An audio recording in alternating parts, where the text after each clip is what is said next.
I still remember his exact words. The crystal chandelier of Le Bernardin cast prisms across the white tablecloth as Garrick Blackwell, my husband of 40 years, looked me straight in the eyes and said, "I've outgrown you, Eudora. You're still that small-time college professor while I've become the head of an empire."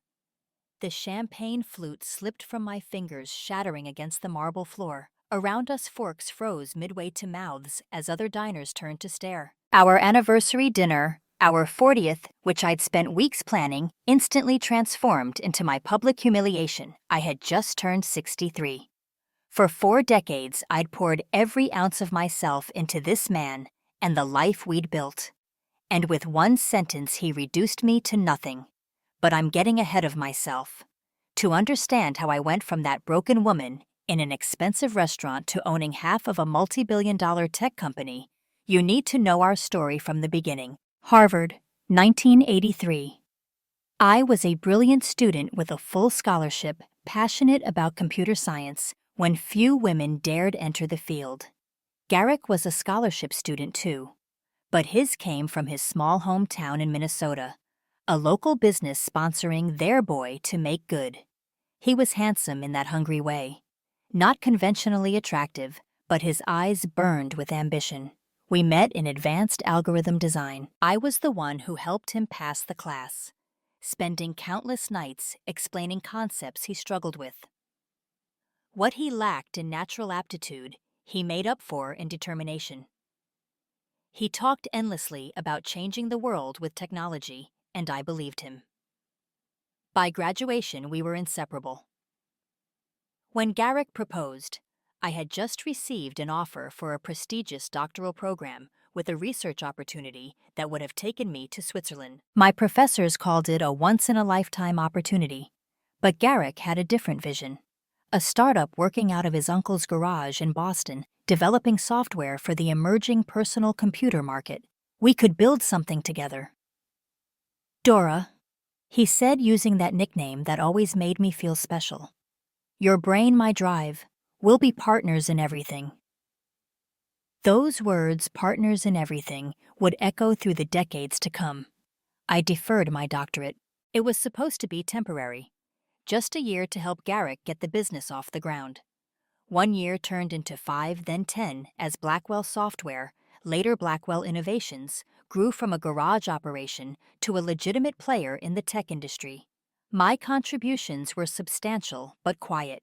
I architected our first successful product, a database management system that became the backbone of countless small businesses across America. While Garrick traveled to pitch to investors and clients, I refined our products, managed our small team, and kept everything running. When we finally could afford to hire more developers, I trained them all. Meanwhile, I taught part-time at Boston University, keeping one foot in academia. When Griffin was born in 1987, followed by Persephone in 1990.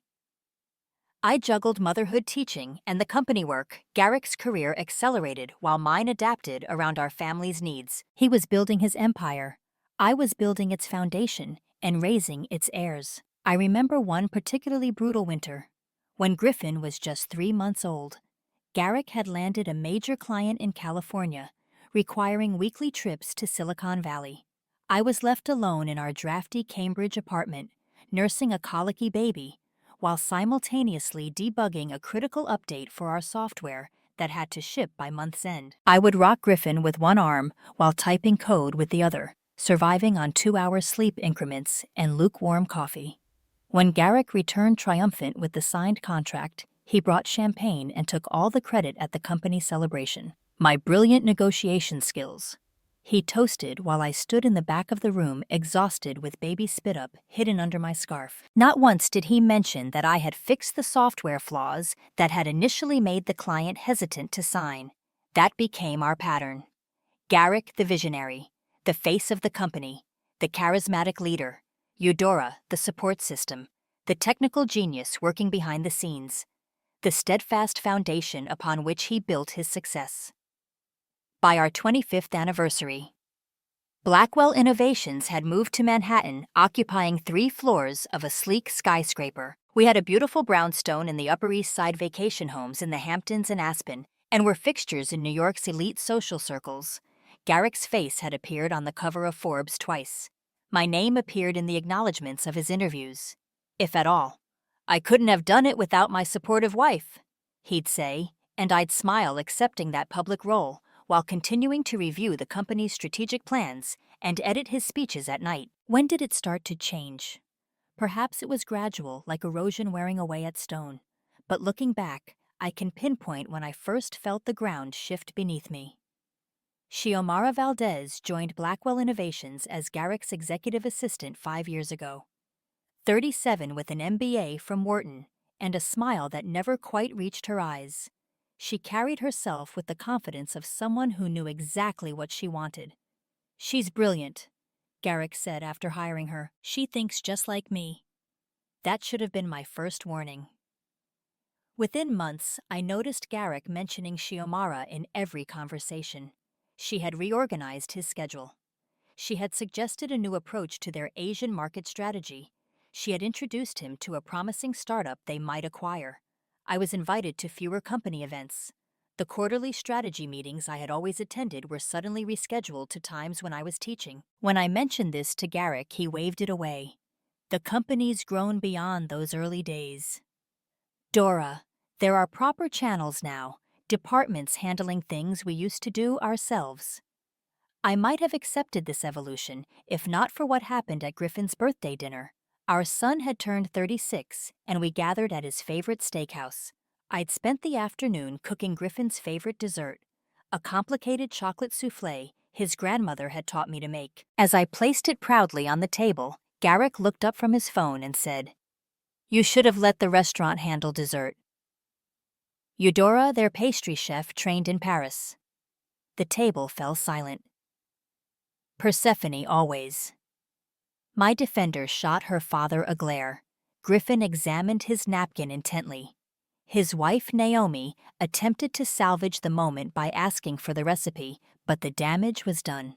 Something fundamental had shifted in our marriage, and everyone at that table felt it. That night, I found a text message on Garrick's phone when he left it charging in our bathroom. He hadn't even bothered to lock the screen. "Dinner with the family is torture. Meet you at 11. The usual suite.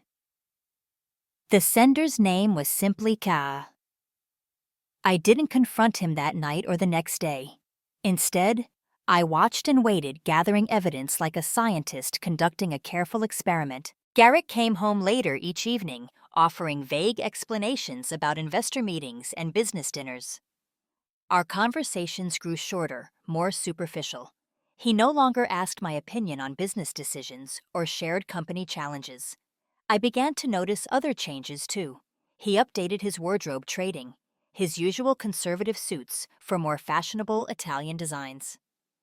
He joined an exclusive gym with a personal trainer. He started using phrases I'd never heard from him before, tech jargon mixed with the vocabulary of people half our age. One Saturday morning, I found a receipt in his jacket pocket for a $15,000 watch, a gift that wasn't for me. That same day, he announced he needed to go to the office for an emergency strategy session. When I called the office landline later that afternoon, his assistant said he wasn't in the building. The pain was a physical thing, a crushing weight on my chest that made it difficult to breathe. 40 years of marriage, and he couldn't even bother to craft convincing lies. 3 months after that birthday dinner, Garrick announced he was restructuring the company's ownership before taking it public. As a precautionary measure, he asked me to sign papers transferring my shares in the company to a trust he controlled. "It's for tax purposes," he explained, sliding the documents across our kitchen island. "The IPO lawyers suggested it. I didn't sign." Instead, I made copies of the documents and placed them in my own growing file. A week later, I discovered that $2 and $3 million had been moved from our joint investment account to one in Garrick's name alone. When questioned, he claimed it was a temporary transfer for a real estate opportunity that needed quick action. "You can't seriously think I'm hiding money from you," he laughed. "After 40 years. Don't be paranoid, Eudora." But I wasn't being paranoid. I was finally seeing clearly. The next month brought more revelations. Garrick suggested I take a break from attending the annual charity gala that Blackwell Innovations sponsored, an event I had organized for the past 15 years. Chiomara has some fresh ideas for the event, he said casually over breakfast. And you've been saying you're tired of these corporate functions. I had never said any such thing. I'm perfectly capable of working with Chiomara on the gala, I replied, keeping my voice steady. After all, I've been running it since before she joined the company. Garrick's expression hardened. It's decided, Eudora. The planning committee has already met. That evening, I checked his calendar on our shared home computer and discovered the planning committee consisted of just him and Chiomara meeting at the St. Regis Hotel at 9 p.m. The final insult came when our anniversary approached. I made reservations at Le Bernardin, Garrick's favorite restaurant. I bought a new dress, had my hair done, even splurged on expensive new lingerie. A last desperate attempt to reconnect with my husband Garrick arrived 30 minutes late. He ordered a $900 bottle of wine without consulting me, barely glanced at the menu, and then between the entree and dessert, he dropped his bombshell. I want a divorce, Eudora. When I could finally speak, I asked the obvious question. Is it Chiomara? He didn't even have the decency to deny it. She understands me. She's at my level. She's building the future with me, not living in the past. And what about the past we built together? The company we started? His laugh was the cruelest part. The company I built, you mean? Let's be realistic. You helped with some early coding and played hostess at company parties. Hardly the same as creating a tech giant. The restaurant manager discreetly asked if everything was all right around us. New York's elite pretended not to eavesdrop on the dissolution of my marriage. Garrick stood up, tossed his napkin on the table. The lawyer will contact you tomorrow. I've been more than generous in the settlement offer. Don't make this difficult. Then he walked out, leaving me alone with an uneaten dessert and the shattered remains of 40 years. I took a taxi home, packed an overnight bag, and checked into the plaza. I couldn't bear to sleep in our bed, knowing he might not come home at all, or worse, that he might bring her there. That night, staring at the ornate ceiling of the hotel room, I realized I had two choices. I could accept Garrick's generous settlement and disappear quietly, or I could fight for what was rightfully mine. By morning, I knew which path I would take. I didn't return to our brownstone immediately. Instead, I called Persephone, who worked as a corporate paralegal. Without revealing the full situation, I asked her which divorce attorneys in New York she considered most formidable. Mom, what's going on? Her voice sharpened with concern. Your father has decided he's outgrown our marriage, I said, striving for a neutral tone. I'll explain everything soon, but right now I need a good lawyer. There was a pause then. Call Octavia Winters at Winters & Sullivan. She's a legend, and she doesn't take kindly to powerful men who discard their wives. Octavia and I had been casual acquaintances at Harvard. She was in law while I was in computer science. We'd lost touch over the decades, but her reputation had grown as formidable as her unprecedented success rate in high-profile divorces. Her office was in a sleek building overlooking Central Park. The woman herself was as elegant and intimidating as her surroundings. Silver hair in a perfect bob, steel gray eyes that missed nothing, and a handshake firm enough to crush walnuts. Eudora Blackwell, she said, motioning me to a seat. Garrick Blackwell's wife. I've followed your husband's career with interest. Actually, I replied, I'm his business partner, or at least I was. Octavia's eyebrow arched slightly. Tell me everything. For the next 2 hours, I did just that. I described our early days in the garage, the products I'd designed, the code I'd written, the clients I'd managed, while Garrick traveled. I detailed the gradual erasure of my contributions, culminating in his attempt to transfer my shares and hide assets. Do you have documentation? She asked. When I finished, I opened my laptop and showed her the folder. I'd been compiling emails from the company's early days showing my technical contributions, photos of whiteboard sessions where I'd mapped out product architectures, Even the original partnership agreement we drafted on yellow legal paper, signed by us both in 1983, Octavia's professional demeanor cracked into a rare smile. Mrs. Blackwell, or should I say Professor, you've just made my job much easier. What exactly do you want from this divorce? I looked her straight in the eyes. Recognition. Half the company I helped build, and I want my name restored to its history. She nodded. It will be ugly, he'll fight. Are you prepared for that? I've spent 40 years being polite, accommodating, and invisible. I replied, I'm ready to be seen. The next few weeks unfolded like a chess match. Garrick's lawyer, a shark from a prestigious firm that had represented the company for years, presented a settlement offer that would have given me the brownstone one vacation home and a $12 million payout. The offer explicitly excluded any company shares. On Octavia's advice, I didn't respond immediately. Instead, I moved back into the brownstone while Garrick relocated to a luxury hotel. I used my access to our home office to gather more evidence, including old tax returns showing my early consulting fees from the company before we restructured it. I also discovered a storage key in Garrick's desk drawer. It opened a unit in a facility in Brooklyn where we had stored items from our Boston days when we moved to New York. Inside were boxes of company memorabilia Garrick had saved, including press clippings from the 1980s that explicitly named me as co-founder and technical director. One yellowed article from a 1985 tech magazine featured a photo of Garrick and me standing proudly in front of our first office space. The caption read, Garrick and Eudora Blackwell, the husband and wife team behind Blackwell Software's revolutionary database system. I traced my fingers over the words, remembering how excited we had been for that interview, how we had stayed up all night preparing demos and talking points. The storage unit yielded another treasure, a VHS tape of a local news segment about emerging tech companies in Boston. In the interview, Garrick clearly stated, my wife Eudora is the brains behind our technology, I just sell what she creates. I had a tech-savvy friend convert the tape to digital format immediately. Meanwhile, Garrick began his campaign to secure allies. He called Griffin, painting himself as the reasonable party, and me as a vengeful woman making irrational demands. Our son, who had worked at Blackwell Innovations since completing his MBA, was caught in an impossible position. Mom, I love you, but this is insane, Griffin said when he came to see me.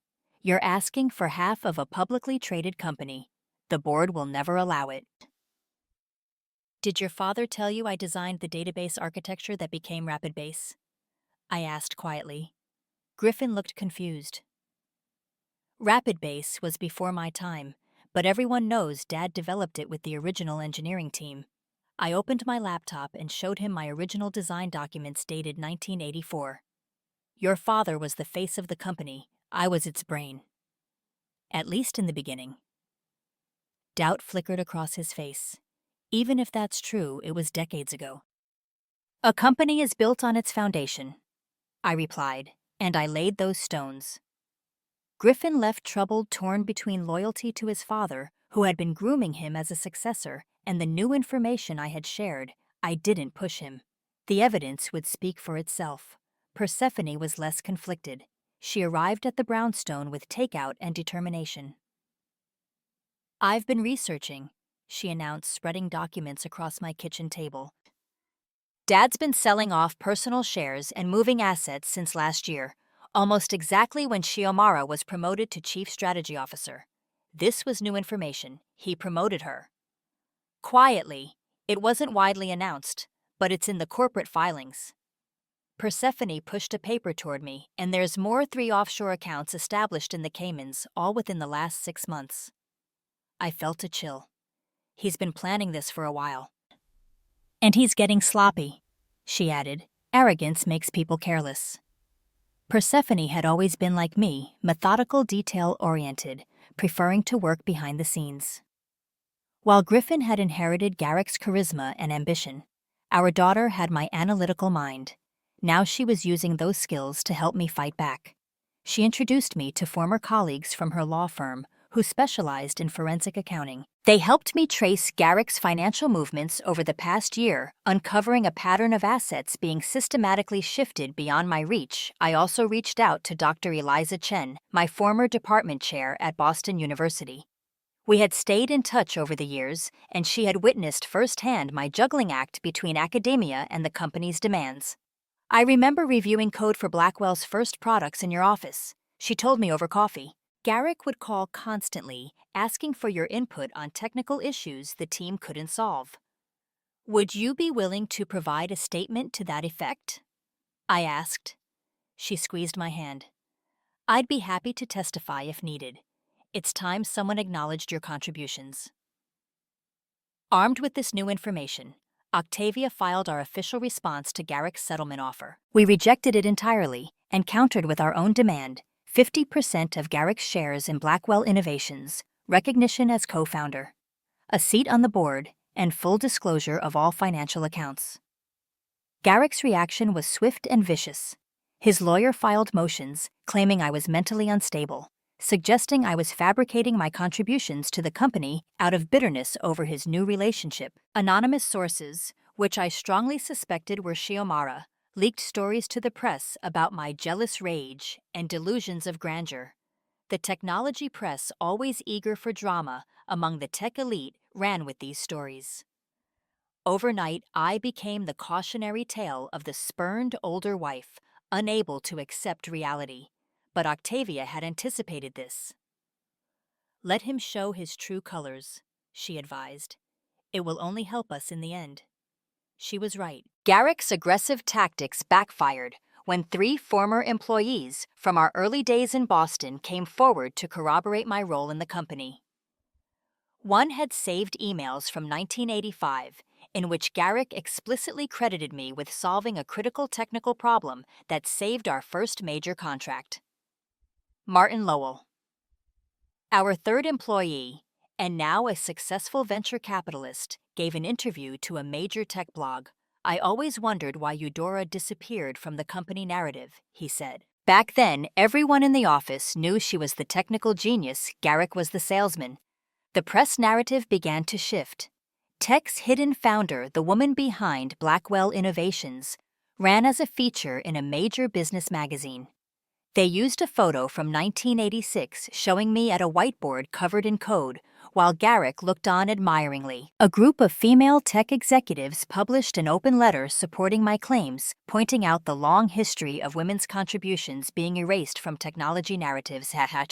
Justice. For Eudora started trending on social media platforms. The board of directors, alarmed by the potential impact on the company's stock price, requested a private meeting with both Garrick and me present. It was the first time we'd been in the same room since that disastrous anniversary dinner. Garrick had aged in the intervening months. The stress had carved new lines around his mouth, and his eyes held a wariness I'd never seen before. Shiomara sat beside him, her hand occasionally brushing his, in what she clearly thought was a discreet gesture of support.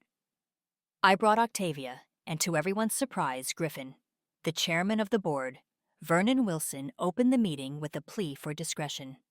This public spectacle is damaging to everyone, he said. Surely we can reach a reasonable compromise. Garrick leaned forward. I've been more than generous. Eudora was a supportive wife, and I've offered a settlement that reflects her contributions as such. But this company, he gestured around the sleek boardroom, was built by my vision, my relationships, my decisions over 40 years. I might once have shrunk from challenging him publicly. Not anymore. Interesting perspective, I said calmly. Griffin, would you share what you found, please? Our son opened a folder and distributed copies of an old document to everyone at the table. This is the original partnership agreement between my parents. Dated August 1983, it explicitly names them as equal partners in what was then called Blackwell Software. Murmurs circulated around the table. Garrick's face flushed dark red. An early formality, he dismissed. We restructured numerous times since then. Yes, I agreed. We did. But I never signed any document dissolving our original partnership or surrendering my role as co-founder. In fact, I nodded to Octavia, who produced another document. When the company incorporated in 1990, I was listed as Chief Technical Officer and a major shareholder. Vernon Wilson studied the papers, frowning. "These are very old documents, Mrs. Blackwell." "Professor Blackwell," I corrected gently. "And yes, they are. But foundational documents matter. Just ask the lawyers who scrutinize startups before acquisition. Original cap tables and founder agreements are considered essential due diligence." Griffin spoke up. "I've reviewed the company's earliest technical documents. The core architecture of RapidBase, the product that put Blackwell on the map, was designed by my mother. Her coding style is distinctive and consistent throughout the original codebase." Shiomara rolled her eyes. Ancient history. Blackwell Innovations. Today has nothing to do with some database from the 80s. Actually, Griffin continued, his voice gaining confidence, the company's current flagship products still contain modules based on that original architecture. The DNA of my mother's work runs through everything we do. "I can confirm that," said Raymond Chen, the company's chief technology officer, who had been silent until now. "When I joined Blackwell 10 years ago, I was told never to touch certain core modules because they were foundational to our systems. Those modules bear Eudora's coding signature." Garrick slammed his hand on the table. "This is absurd, Griffin. You're betraying everything I've built, everything I plan to leave to you someday." "You mean everything you and Mom built?" Griffin replied quietly. "I've been blind, Dad. We all have." The meeting lasted 5 more hours. By the end, the board recognized they faced a significant legal and PR problem. Vernon proposed a mediator, a retired judge with experience in both corporate law and matrimonial disputes. Mediation took 2 months. While it proceeded, I received an unexpected call from an old colleague from Boston University. She had been named department chair and wanted to know if I would consider returning to teach advanced computer science. "We've followed your situation in the news," she said diplomatically. "Our students would benefit enormously from someone with your real-world experience." I accepted immediately. Returning to campus, surrounding myself with bright young minds eager to learn, reminded me of who I had been before becoming Mrs. Garrick Blackwell. The classroom became my sanctuary as the legal storm raged on. My first lecture was on the evolution of database architecture, from the systems I had designed in the 1980s to modern cloud-based solutions. The auditorium was packed, not just with students, but with faculty members, curious about the woman making headlines. I didn't mention my personal situation directly, but when a young woman asked about the challenges I had faced in the tech industry, I answered honestly. "The greatest challenge," I said, "isn't technical. It's maintaining your sense of self-worth when others try to diminish your contributions." The final mediation session was held in late October. The agreement we reached was unprecedented in both corporate and divorce law. I would receive 49% of Garrick's shares in Blackwell Innovations, a seat on the board, and public recognition as co-founder. The company would establish a scholarship fund in my name for women in computer science. In return, I agreed not to challenge Garrick's position as CEO and to sign a non-disparagement clause. The details of our financial settlement remained private, but the restoration of my professional legacy would be public. When the settlement was announced, Blackwell's stock dipped briefly, then steadied. The tech press wrote about the remarkable resolution and the long-overdue recognition of my contributions. Several women's organizations reached out to me about speaking engagements focused on gender equity in technology. Griffin approached me after the first board meeting I attended as an official member. "I'm sorry, Mom," he said, his voice thick with emotion. "I should have seen what was happening." "We all believed the story we were told," I replied, squeezing his hand. Even me, I returned to teaching that spring semester. My students were fascinated by my journey, asking questions about the early days of personal computing and how the industry had changed. Many of the young women in my classes approached me privately, seeking advice about navigating male-dominated tech spaces. One particularly bright student reminded me of myself at that age. Brilliant but uncertain of her place in the tech world. "How do you prevent someone from taking credit for your work?" she asked after class. "Document everything," I told her. "Build your network and never ever forget your worth." The scholarship fund we established has already supported 15 promising female computer science students. I personally mentor each recipient, ensuring they never doubt the value of their contributions or allow others to diminish their work. As for Garrick and Shiomara, they married 6 months after our divorce was finalized. She was named President of International Operations, a position that keeps her traveling extensively. I see them at quarterly board meetings where we maintain a professionally cordial relationship. The first few meetings were tense with Garrick attempting to minimize my input or speak over me, but I had spent decades learning his tactics and vulnerabilities. When he tried to dismiss my concerns about a proposed acquisition, I calmly presented a detailed analysis showing the target company's technology was outdated and overvalued. This is precisely why we need diverse perspectives in leadership, I concluded, looking directly at Vernon Wilson. Groupthink is expensive. The board voted against the acquisition. After that, Garrick's attempts to undermine me grew less frequent, then stopped altogether. Last month at the company's annual charity gala, Garrick approached me at the bar. He looked older, more subdued than the man who had once declared he had outgrown me. "You've done well for yourself, Eudora," he said, gesturing toward a group of young female engineers who had been eagerly speaking with me earlier. "I've reclaimed myself," I corrected him. "There's a difference." He nodded, swirling his scotch. "I underestimated you. I've regretted that. But not the rest." His eyes flicked to where Shiomara was charming a potential investor. "We make our choices." "Yes," I agreed. "We do." As I watched him walk away, I felt no triumph, no vindication, just a quiet certainty that I had finally become visible to him, to the world, and most importantly to myself. Garrick was right about one thing. That terrible night at Le Bernardin, I had allowed myself to be diminished to blend into the background of his success story, but not because I wasn't good enough, because I had chosen to support his dream, believing it was ours to share. Now at 64, I have my own dreams. Again, I teach brilliant students, serve on the board of a major tech company, and advise startups founded by women. My name appears on academic papers and corporate documents. My voice is heard in boardrooms and classrooms alike. Persephone and I have grown closer through this ordeal. She recently confided that she had always felt overshadowed by her father's larger-than-life presence, just as I had. "Watching you stand up for yourself gave me permission to do the same," she told me. She's now preparing to launch her own legal practice focused on intellectual property rights for underrepresented creators.